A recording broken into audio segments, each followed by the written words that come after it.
it will never be well with you.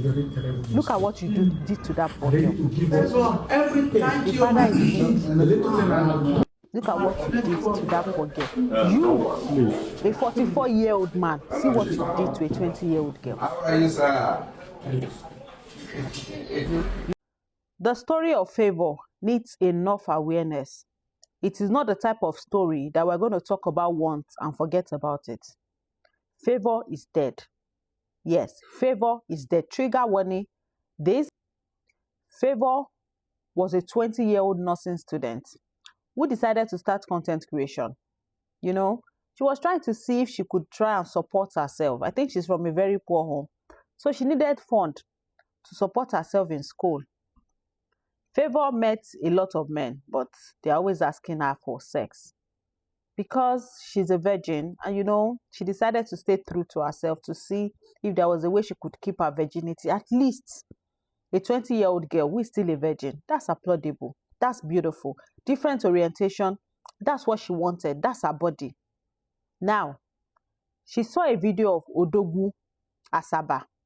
This guy is a motivational speaker. If you see him talking, you would think that he's one of the most perfect men over there. This guy made a video and said he was teaching people how to monetize their account so they could make money. And because Favour is an aspiring content creator, she needed this. At least this would help her support herself in school and maybe help support her family. She's 20 years old. And you know that some families, they are so poor. It's not their fault. I can't blame the parents. I'm not even here to blame anybody except Odogwu Asaba.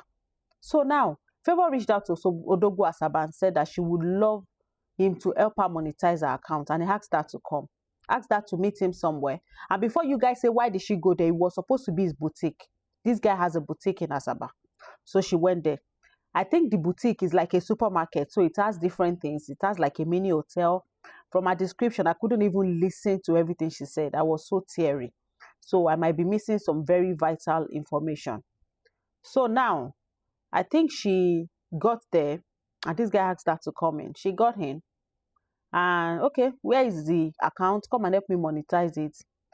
Before she knew it, this guy decided to have sex with her. She was crying. She told him that she's a virgin.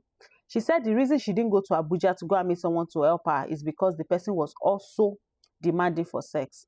She said, please don't do this. This guy did not listen to her cry. Yes, he slept with her like that. She was bruised. She was bruised badly, bleeding badly.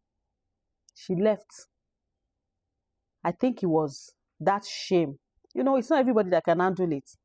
Imagine a girl so powerless to the point that a man, did you guys see how FT that stupid Odogwu Asaba is? Did you see how FT and big he is? Can you imagine that big boy on top of that small 20-year-old girl? That tiny girl. Did you see her? That girl made a video, dropped the video and said, if anybody is seeing that video, that's the last they would hear of her. She dropped that video and unalived herself. She's dead now. She has aged parents. Now Odogwu Asaba is saying he's ready to give anything that they want. He wants to settle out of court. What exactly does he want to settle? Is it the fact that he sexually molested a 20-year-old girl? Or the fact that the same 20-year-old girl has unalived herself? Which one does he want to settle?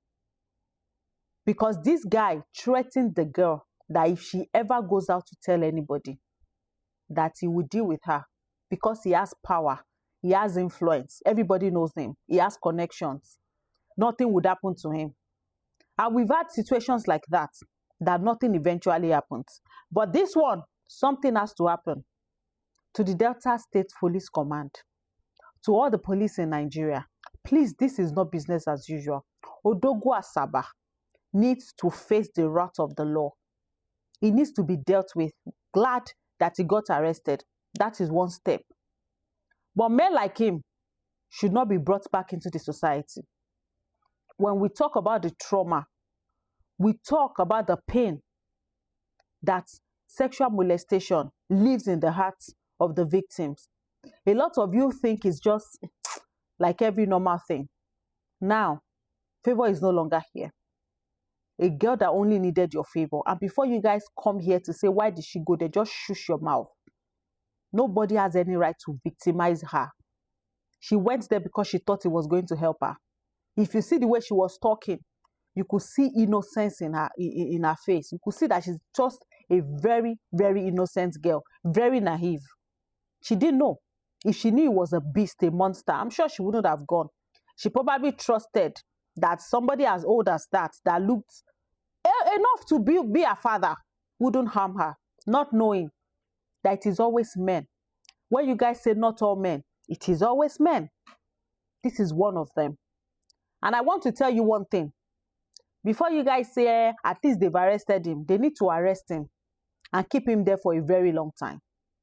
Because Favour's parents would no longer have a daughter called Favour. Favour is dead. Favour is dead. I'm short of words.